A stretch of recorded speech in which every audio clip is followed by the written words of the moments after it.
ওম নমো ভগৱতে বাসুদেৱায় নমস্কাৰ মই আচাৰ্য বিনয় Kashyap Prayag astrology solution আৰু ৰিচাৰ্চ চেণ্টাৰৰ পৰা আপোনালোকক স্বাগতম জনাইছোঁ বন্ধুসকল আজি আমি আলোচনা কৰিম যে 5 নৱেম্বৰ 2019ত বৃহস্পতিৰ হ'বলগীয়া ট্ৰেনজিটৰ ওপৰত আৰু এই ট্ৰেনজিটে আপোনালোকৰ জীৱনত কি সুখ আনিব নে দুখ আনিব কি কঢ়িয়াই লৈ আনিব আমি এই আটাইবোৰ দিশ লগ্ন হিচাপে আলোচনা কৰিম চাওক গুৰু বৃহস্পতি ধনু ৰাশিত 5 নৱেম্বৰ 2019ত প্ৰৱেশ কৰিব আৰু শীঘ্ৰগামী হয় গুৰু দেৱতা শীঘ্ৰগামী হয় মকৰত প্ৰৱেশ কৰিব 30 মাৰ্চ 2020ত তাৰ পিছত আকৌ গুৰু দেৱতা বক্ৰী হয় 22 মে 2020 চনত মকৰৰ পৰা গুৰু দেৱতা বক্ৰী হ'ব 22 মে 2020ত পুনৰ ধনু ৰাশিত বক্ৰী অৱস্থাত সোমাব 30 জুন 2020ত তাৰ পিছত গুৰু দেৱতা আকৌ মাৰ্গী হ'ব 14 ছেপ্টেম্বৰ 2020ত আকৌ গুৰু দেৱতা মকৰত প্ৰৱেশ কৰিব 20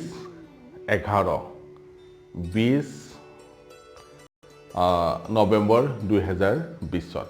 এইকেইটা তিথি ইম্পৰ্টেণ্ট তিথি হয় আপোনালোকে জানা দৰকাৰ কেতিয়া বক্ৰী হ'ব কেতিয়া মাৰ্গী হ'ব আৰু এই মাৰ্গী বক্ৰীৰ ফলত কি ৰিজাল্ট আহিব গুৰু দেৱতা তাৰ ওপৰত আলোচনা কৰিম আহক আজি আমি প্ৰথমতে মেঘ লগ্নৰ ওপৰত আলোচনা কৰিম যে মেঘ লগ্নত বৃহস্পতিৰ এই ট্ৰেনজিটে জাতক বা জাতিকাক কি ৰিজাল্ট দিব চাওক গুৰু দেৱতা মেঘ লগ্নৰ কাৰণে এটা হ'ল ব্যয় ভাৱৰ অধিপতি বা 12 হাউচৰ অধিপতি আৰু এটা হ'ল ভাগ্যস্থানৰ অধিপতি আৰু পৰাশৰ সংহিতাৰ মতে যদি কোনো এটা গ্ৰহ এটা যদি দুস্থানৰ অধিপতি হয় আৰু এটা যদি শুভস্থানৰ অধিপতি হয় তেনেহ'লে শুভস্থানৰ ৰিজাল্ট জাতকে বেছিকৈ পাব আৰু বৃহস্পতি দেৱতাৰ পঞ্চম দৃষ্টি পৰিব লগ্নত আৰু সপ্তম দৃষ্টি পৰিব 3 নম্বৰ ভাৱত পৰাক্ৰম ঘৰত আৰু নৱম দৃষ্টি পৰিব পুত্ৰ ভাৱত মানে পঞ্চম ভাৱত এতিয়া আমি কেনেকুৱা ধৰণৰ ৰিজাল্ট পাব এই ট্ৰেনজিটৰ সময়ত বৃহস্পতি দেৱতাই এই ট্ৰেনজিটৰ সময়ত বৃহস্পতি দেৱতাৰ কি হ'ব ধৰ্মগুৰুৰ সংস্পৰ্শ লাভ কৰিব জাতক আৰু ভগৱানৰ স্পিৰিচুৱেলিটি হ'ব জাতকৰ অন্তৰত খুব বেছি সন্তান আৰু জাতকে যদি পুত্ৰ সন্তানৰ আশা কৰি আছিল এই ডিউৰেশ্যনত জাতকে সন্তানবান হ'ব জাতকৰ সন্তান জন্ম হ'ব আৰু জাতক যথেষ্টখিনি সুন্দৰ হ'ব যশস্বী হ'ব আৰু বিদ্যান হ'ব জাতক ঠিক আছে জাতকৰ জাতিকে পৰাক্ৰমী হ'ব আৰু সৰু ভায়েক ভনীয়েকৰ পৰা অত্যন্ত সুখ পাব আৰু স্বাস্থ্য জাতকৰ অত্যন্ত ভালে কুশলে যাব এতিয়া আহক বৃষ লগ্নৰ কাৰণে বৃহস্পতি দেৱতাই কেনেধৰণৰ ৰিজাল্ট আমি বৃষ লগ্নৰ কাৰণে পাম চাওক বৃষ লগ্নৰ কাৰণে বৃহস্পতি দেৱতা এটাটো হ'ব অষ্টম ঘৰৰ অধিপতি আৰু এটা হ'ব আই ভাৱৰ অধিপতি বৃহস্পতি দেৱতাৰ সপ্তম দৃষ্টি ধন ভাৱত পৰিব বৃহস্পতি দেৱতাৰ পঞ্চম দৃষ্টি ব্যয় ভাৱত পৰিব আৰু বৃহস্পতি দেৱতাৰ নৱম দৃষ্টি সুখ সুবিধা ভাৱত পৰিব ঠিক আছে তেতিয়া আমি ৰিজাল্ট কি পাম চাওক ৰিজাল্ট আমি কেনেধৰণৰ আশা কৰিব পাৰোঁ জাতকৰ যদি কিবা আয়ুস ৰিগাৰ্ডিং কিবা প্ৰব্লেম চলি আছিল জাতকৰ আয়ুস এতিয়া বৃদ্ধি হ'ব এই ট্ৰেনজিটৰ সময়ত আৰু জাতকৰ মাটিৰ তলৰ বস্তুৰ পৰা লাভ হ'ব গুপ্ত ধন লাভ হ'ব জাতকৰ জাতকত আইৰ ক্ষেত্ৰত জাতকে অকণমান প্ৰব্লেম পাব ডিছএডভান্টেজ পাব এই ট্ৰেনজিট পিৰিয়ডত আৰু যদি ফৰেনৰ লগত বিদেশৰ লগত যদি জড়িত কাম কৰে তাৰ পৰা জাতকে যথেষ্টখিনি লাভৱান হ'ব পৰিশ্ৰমৰ দ্বাৰা জাতক জাতিকাই ধন অৰ্জন কৰিবলৈ সক্ষম হ'ব আৰু জাতকে নিজৰ ফেমিলি ৰিলেশ্যন মেইনটেইন কৰিবৰ কাৰণেও জাতকে যথেষ্টখিনি পৰিশ্ৰম কৰিব লাগিব তেতিয়াহে জাতকৰ ফেমিলি ৰিলেশ্যন মেইনটেইন হ'ব ইয়াৰ পৰা আমি মোটামুটিকৈ ক'ব পাৰোঁ যে এই ট্ৰেনজিট পিৰিয়ডটো দেউতাকৰ সম্পত্তিৰ কাৰণেও ভাল যিহেতু আই জাতকৰ অকণমান প্ৰব্লেম থাকিব কিন্তু নিজৰ কষ্টৰ দ্বাৰা সেইখিনি জাতকে আৰামছে পাৰ কৰি ল'ব পাৰিব আহক এতিয়া মিথুন লগ্নৰ ওপৰত আমি আলোচনা কৰোঁ মিথুন লগ্নৰ কাৰণে বৃহস্পতি দেৱতা সপ্তম ঘৰত থাকিব ঠিক আছে ধনু ৰাশিটো যেটো সপ্তম ভাৱত পৰিব বৃহস্পতি দেৱতা সপ্তম ঘৰ আৰু কৰ্মভাৱৰ অধিপতি হল বৃহস্পতি দেৱতাৰ পঞ্চম দৃষ্টি লাভ ভাৱত পৰিব সপ্তম দৃষ্টি লগ্নত পৰিব আৰু নৱম দৃষ্টি পৰাক্ৰম ভাৱত পৰিব এতিয়া বহুত ক্ষেত্ৰত যিবিলাক ল'ৰা ছোৱালীৰ বিয়া যোগ নাছিল বিয়া হোৱা নাছিল তেওঁলোকৰ এতিয়া বিয়াৰ ক্ষেত্ৰত যথেষ্টখিনি ভাল পৰিণাম পাব জাতকৰ জাতিকাৰ এতিয়া মিথুন লগ্নৰ জাতক জাতিকাই বিয়াৰ ক্ষেত্ৰত আগবাঢ়িব পাৰে তেওঁলোকৰ বিয়াৰ ক্ষেত্ৰত নতুন নতুন ৰাস্তা খোল খাব আৰু মনত ৰাখিব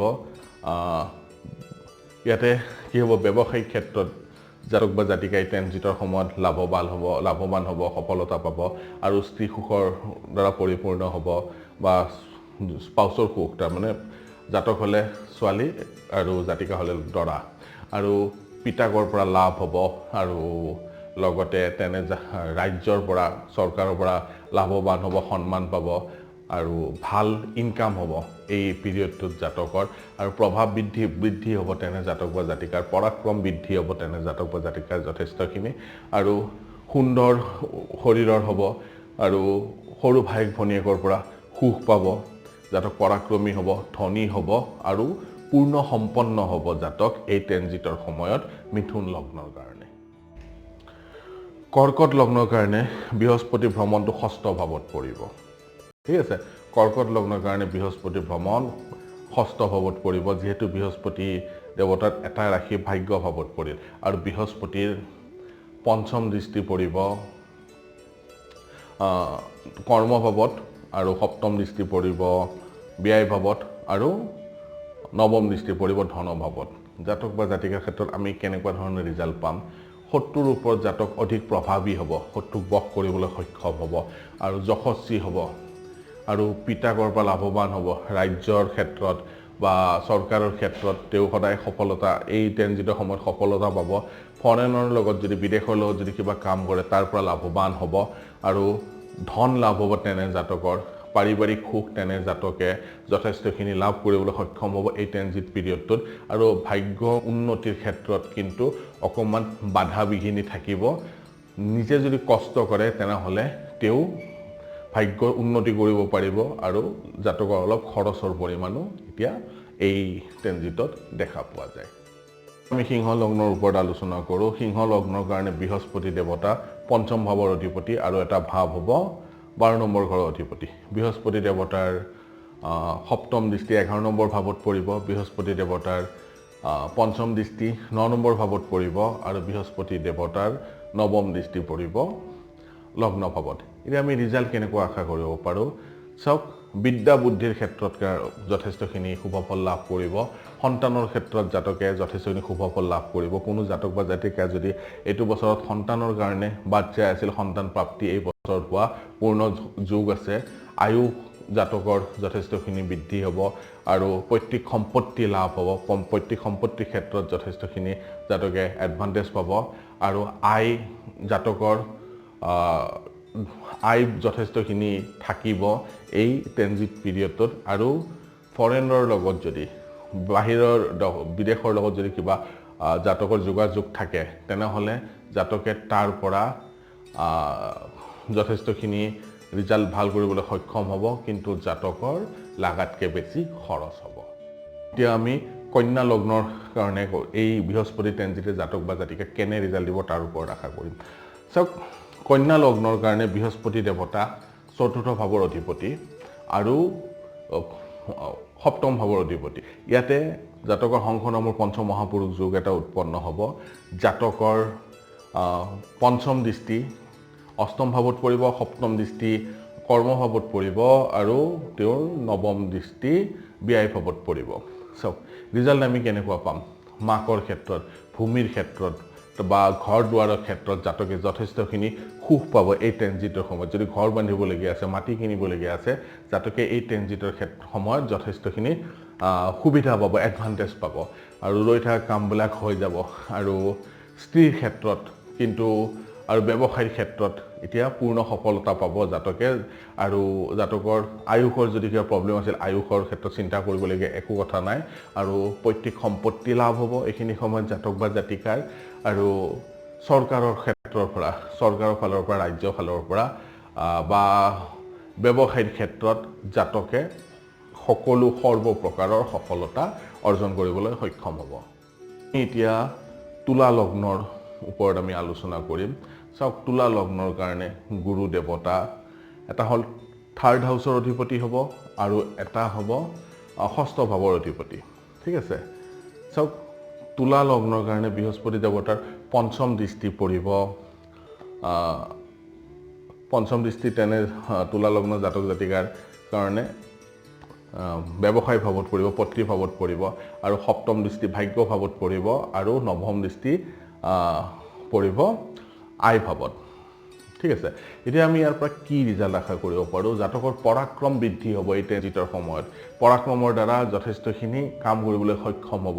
ব্যৱসায়িক ক্ষেত্ৰত জাতকে সফলতা অৰ্জন কৰিব পাৰিব পত্নী সুখ পাব তেনে জাতক বা জাতিকাই ভাগ্য বৃদ্ধি হ'ব তেনে জাতক বা জাতিকাৰ আৰু ৰাজকীয় ক্ষেত্ৰত চৰকাৰৰ ফালৰ পৰা জাতকে সফলতা অৰ্জন কৰিবলৈ বা এডভান্টেজ পাবলৈ সক্ষম হ'ব এতিয়া বৃশ্চিক লগ্নৰ ওপৰত আলোচনা কৰোঁ বৃশ্চিক লগ্নৰ কাৰণে বৃহস্পতি দেৱতা এটা ধনভাৱৰ অধিপতি আৰু এটা হ'ব পুত্ৰ ভাৱৰ অধিপতি বুদ্ধা ভাৱৰ অধিপতি আৰু বৃহস্পতি দেৱতাৰ সপ্তম দৃষ্টি অষ্টম ঘৰত পৰিব বৃহস্পতি দেৱতাৰ পঞ্চম দৃষ্টি ষষ্ঠ ভাৱত পৰিব আৰু বৃহস্পতি দেৱতাৰ নৱম দৃষ্টি দশম ভাৱত পৰিব কৰ্ম ভাৱত পৰিব কেনেকুৱা হ'ব এই ট্ৰেনজিটটো বৃহস্পতি দেৱতাৰ চাওক বুদ্ধিৰ ক্ষেত্ৰত বিদ্যাৰ ক্ষেত্ৰত জাতকে বহুতখিনি বিদ্যাৰ দ্বাৰা বুদ্ধিৰ দ্বাৰা যথেষ্টখিনি ধন সংগ্ৰহ কৰিবলৈ সক্ষম হ'ব বিদ্যাৰ ক্ষেত্ৰত বা বিদ্যাৰ বলৰ দ্বাৰা ধন উপাৰ্জন কৰিবলৈ সক্ষম হ'ব আৰু জাতকৰ নিজৰ চালাকিৰ দ্বাৰা নিজকে প্ৰভাৱশালী ব্যক্তি কৰিবলৈ সক্ষম হ'ব পিতাকৰ পৰা তেওঁ যথেষ্টখিনি লাভৱান হ'ব আৰু চৰকাৰৰ পৰা ৰাজ্যৰ পৰা তেওঁ সন্মান লাভ কৰিবলৈ সক্ষম হ'ব আৰু লগতে তেওঁ খুব উন্নতিৰ ক্ষেত্ৰত জাতকে যথেষ্টখিনি চেষ্টা কৰিব যাৰ ফলত জাতকে উন্নতি কৰিবলৈ সক্ষম হ'ব সন্তান সুখৰ দ্বাৰা তেনে জাতক পৰিপূৰ্ণ হ'ব জীৱনত এই বছৰত তেওঁ যদি কিবা সন্মান পাবলৈ থাকে সেই সন্মানৰ ক্ষেত্ৰতো জাতকে সদায় এডভান্টেজ পাব ঘৰ বাৰীৰ ক্ষেত্ৰত বা ভূমি ভৱন গাড়ী আদিৰ ক্ষেত্ৰতো জাতকে সদায় এই ট্ৰেনজিটত জাতকে যথেষ্টখিনি সুখ পাব যদি গাড়ী মটৰ আদি কিনিবলগীয়া আছে ঘৰ আদি বনাবলগীয়া আছে জাতকৰ এই ট্ৰেনজিটটো খুব ভাল যাব আহক এতিয়া আমি ধনু লগ্নৰ ওপৰত আলোচনা কৰোঁ ধনু লগ্নৰ কাৰণে বৃহস্পতি দেৱতা এটা লগ্নৰ অধিপতি হ'ব ঠিক আছে আৰু এটা হ'ব সুবিধা ভাৱৰ অধিপতি আৰু যদি বৃহস্পতি দেৱতা যিহেতু ধনু ৰাশিত নিজে থাকিব ইয়াতে শংখ নামৰ পঞ্চ মহাপুৰুষ যোগ এটাৰ সৃষ্টি হ'ব জাতকৰ ইয়াতে কি হ'ব পঞ্চম দৃষ্টি পৰিব পঞ্চম ভাৱত সপ্তম দৃষ্টি সপ্তম ভাৱত পৰিব আৰু অষ্টম দৃষ্টি আৰু নৱম দৃষ্টি নৱম ঘৰত পৰিব ঠিক আছে আহক কেনেকুৱা ধৰণৰ আমি ৰিজাল্ট পাম ভূমিৰ ক্ষেত্ৰত ভৱনৰ ক্ষেত্ৰত যদি ৰৈ আছিল কাম এতিয়া জাতকে তাৰ পৰা এডভান্টেজ পাব ঘৰ আদি জাতকে নিৰ্মাণ কৰিবলৈ সক্ষম হ'ব আৰু বিদ্যা বুদ্ধিৰ দ্বাৰা নিজকে তেওঁ প্ৰতিষ্ঠা কৰিবলৈ সক্ষম হ'ব সন্তান সুখৰ দ্বাৰা জাতক পৰিপূৰ্ণ হ'ব কোনোবাই যদি সন্তানৰ কাৰণে প্লেনিং কৰিছে সেই প্লেনিং এই বছৰত তেওঁৰ এডভান্টেজ পাব প্লেনিঙৰ পৰা আৰু স্ত্ৰীৰ ক্ষেত্ৰত স্ত্ৰীৰ উন্নতিৰ মুখ দেখা পাব আৰু উচ্চ স্তৰৰ ৰাজকীয় পদ তেনে জাতক বা জাতিকাই পোৱা সম্ভাৱনা আছে এই বছৰটোত আৰু তেওঁ সন্তানৰ ক্ষেত্ৰত সন্তানৰ যশ বৃদ্ধি হোৱা দেখা পাব এই বছৰত আৰু মাকৰ সুখ জাতকে যথেষ্টখিনি পাব আহক এতিয়া আমি মকৰ লগ্নৰ ওপৰত আলোচনা কৰোঁ মকৰ লগ্নত বৃহস্পতিৰ এই ট্ৰেনজিটে কেনেকুৱা ধৰণৰ ৰিজাল্ট দিব চাওক বৃহস্পতিৰ ধনু ৰাশি মকৰ লগ্নৰ কাৰণে 12 নম্বৰ ঘৰত থাকিব বৃহস্পতি দেৱতা আৰু তেওঁৰ মীন ৰাশিটো থাকিব 3 নম্বৰ ঘৰত ঠিক আছে আৰু বৃহস্পতিৰ সপ্তম দৃষ্টি পৰিব 6 নম্বৰ ভাৱত বৃহস্পতিৰ পঞ্চম দৃষ্টি পৰিব অষ্টম ঘৰত আৰু বৃহস্পতিৰ নৱম দৃষ্টি পৰিব সুবিধা ভাৱত কেনেকুৱা হ'ব ৰিজাল্ট চাওক জাতকৰ খৰচৰ মাত্ৰা লাগাতকৈ বেছি বৃদ্ধি হ'ব আৰু স্বাস্থ্যৰ ক্ষেত্ৰত অকমান প্ৰব্লেম থাকিব আৰু বিদেশৰ লগত যদি কিবা সম্পৰ্ক গঢ়ি উঠে তাৰ পৰা জাতকে এডভান্টেজ পাব ভাইক ভনিয়েকৰ ক্ষেত্ৰত তেও নিৰাশ হ'ব লাগিব ভাইক ভনিয়েকৰ ক্ষেত্ৰত অকমান জাতক বিমুখ হ'ব আৰু মাকৰ ক্ষেত্ৰত জাতকে গাড়ী বাহন ভূমিৰ ক্ষেত্ৰত জাতকে সদায় এডভান্টেজ পাব আৰু শত্ৰুৰ প্ৰভাৱ থাকিব জাতকৰ ওপৰত আয়ুষৰ ক্ষেত্ৰত অকমান জাতকে প্ৰব্লেম পাব আৰু সন্তানৰ ক্ষেত্ৰত বা পত্নীৰ ক্ষেত্ৰত জাতকে যথেষ্টখিনি সুখ পাব আৰু জাতকৰ জীৱনটো যিমানখিনি খৰচ হ'ব জাতকৰ জীৱন সিমানখিনি সুখী হ'ব আহক এতিয়া আমি কুম্ভ ৰাশিৰ ওপৰত আলোচনা কৰোঁ কুম্ভ ৰাশিত বৃহস্পতি ট্ৰেনজিটে কেনেকুৱা ধৰণৰ ৰিজাল্ট দিব চাওক কুম্ভ ৰাশিৰ কাৰণে বৃহস্পতি দেৱতা ধনু ৰাশি 11 হাউচত পৰিব যেটোক আয় ভাৱ বুলি কওঁ আৰু এটা ধন ভাৱত পৰিব ঠিক আছে আৰু বৃহস্পতিৰ সপ্তম দৃষ্টি পৰিব সন্তান ভাৱত বৃহস্পতি পঞ্চম দৃষ্টি পৰিব পত্নী ভাৱত আৰু বৃহস্পতি দেৱতাৰ নৱম দৃষ্টি পৰিব শহুদৰ ভাৱত এটা ৰিজাল্ট কেনেকুৱা পাম জাতকৰ আয় যথেষ্টখিনি বৃদ্ধি হ'ব ঠিক আছে আকস্মিক জাতকৰ লাভ হ'ব আনৱান্টেড লাভ হ'ব পৰাক্ৰম বৃদ্ধি হ'ব তাৰ পৰা জাতকে এডভান্টেজ পাব ভাইক ভনিয়েকৰ ক্ষেত্ৰত জাতকে সদায় সুখ অনুভৱ কৰিব আৰু বুদ্ধিৰ দ্বাৰা বিদ্যাৰ দ্বাৰা জাতকে যথেষ্টখিনি এডভান্টেজ ল'বলৈ সক্ষম হ'ব আৰু ডেইলি যিটো ইনকাম আছে সেই ক্ষেত্ৰতো জাতকে যথেষ্টখিনি লাভৱান হ'ব আৰু জাতকৰ বহুত সফলতাৰ উপলব্ধি হ'ব জাতকে বুজি পাব যে তেওঁ জীৱনত যথেষ্টখিনি সফল হৈছে আহক আমি এতিয়া মীন ৰাশিৰ ওপৰত আলোচনা কৰোঁ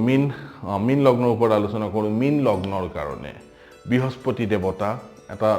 কৰ্মভাৱৰ অধিপতি এটা লগ্নৰ অধিপতি আৰু বৃহস্পতি দেৱতাৰ সপ্তম দৃষ্টি সুবিধা ভাৱত পৰিব পঞ্চম দৃষ্টি ষষ্ঠ ভাৱত পৰিব আৰু বৃহস্পতি দেৱতাৰ নৱম দৃষ্টি ধনস্থানত পৰিব জাতকৰ ৰিজাল্ট কেনেকুৱা হ'ব পিতাকৰ ক্ষেত্ৰত জাতকে যথেষ্টখিনি সুখ পাব ৰাজ্যৰ পৰা চৰকাৰৰ পৰা জাতকে বা ব্যৱসায়ী ক্ষেত্ৰত জাতকে যথেষ্টখিনি সফলতা অৰ্জন কৰিবলৈ সক্ষম হ'ব আৰু ধনৰ ক্ষেত্ৰত আত্মীয় কুটুম্বৰ ক্ষেত্ৰত জাতকে যথেষ্টখিনি সুখ অনুভৱ কৰিব এই সময়ছোৱাত এই ট্ৰেনজিটৰ সময়ছোৱাত আৰু গাড়ী মটৰ ভৱন আদি যদি নিৰ্মাণ হোৱাও নাছিল তাৰ কাৰণে জাতকে এতিয়া ৰাইট টাইম এডভান্টেজ পাব ঘৰ বাৰীৰ ক্ষেত্ৰত জাতকে সুখ পাব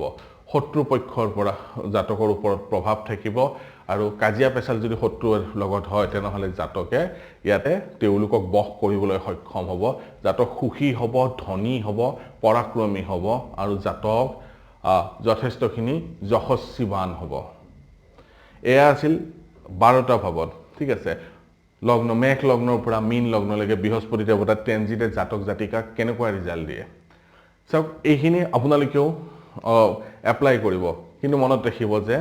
বৃহস্পতিৰ ট্ৰেনজিটত যেহেতু কেতু দেৱতা লগত ৰাখিব কেতু দেৱতা বৃহস্পতিৰ লগত থাকিব ক'ৰবাত অকমান 19-20 হ'ব পাৰে কিন্তু জাতকে বৃহস্পতিৰ পূৰ্ণ বেনিফিটবিলাক পাব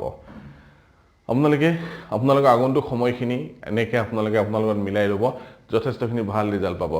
আৰু মোৰ ভিডিঅ' যদি ভাল লাগে তেনেহ'লে লাইক কৰিব শ্বেয়াৰ কৰিব ছাবস্ক্ৰাইব কৰিব নাপাহৰিব ধন্যবাদ